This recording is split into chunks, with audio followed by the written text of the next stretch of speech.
حضرت عمر رضی اللہ تعالیٰ عنہ آپ حضور کی بارگاہ میں حاضر ہوئے، تو حضور میں نے عرض کرنی تھی کہ مجھے آپ علیحدہ وقت دیجئے، میں آپ سے قرآن سیکھنا چاہتا ہوں۔ سیرت میں آتا ہے کہ آقا اسلام نے فرمایا میں عمر پڑھا تو رہا ہوتا ہوں، جمعہ میں پڑھاتا ہوں، باقی جگہوں پہ اصحاب صفہ بیٹھے ہوتے ہیں، آپ بھی آ جائے کریں، ادھر ہی پڑھ لیں، مجھے آپ سے علیحدہ وقت چاہیے۔ تو یوں حضور علیہ الصلوۃ والسلام نے حضرت عمر رضی اللہ تعالیٰ کو علیحدہ وقت دیا، اور یہ کتب سیرت میں آتا ہے کہ حضرت عمر رضی اللہ تعالیٰ عنہ نے حضور علیہ الصلوۃ والسلام کے پاس سورہ بقرہ 3.5 سپارے 10 سالوں میں مکمل کی۔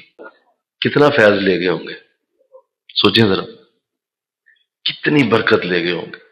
قرآن کے ساتھ ایک شغف ہے، ایک محبت ہے، ایک انداز ہے، وہ 10 برس کی وہ محنت کیسی ہوگی، ذرا سوچیں تو صحیح ذرا کہ کتنے وہ اعلیٰ لمحے ہوں گے کہ سامنے محبوب خدا بیٹھا ہو اور قرآن پڑھنے والا بھی کون ہے؟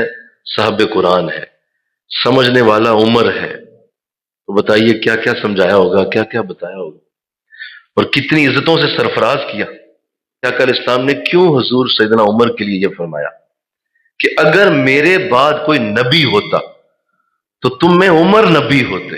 تو مفسرین نے اس کے نیچے ایک بڑی خوبصورت بات لکھی ہے کہ قرآن کا جتنا نور اکیلے بٹھا کے سیدنا عمر کو حضور نے دیا ہے، کسی اور صحابی کو نہیں دیا، اور نبوت کا سارا تعلق قرآن کے ساتھ۔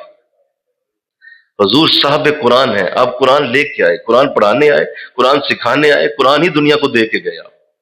تو جس نے سب سے زیادہ ان 10 برسوں میں حضور سے قرآن لیا وہ حضرت عمر ہے۔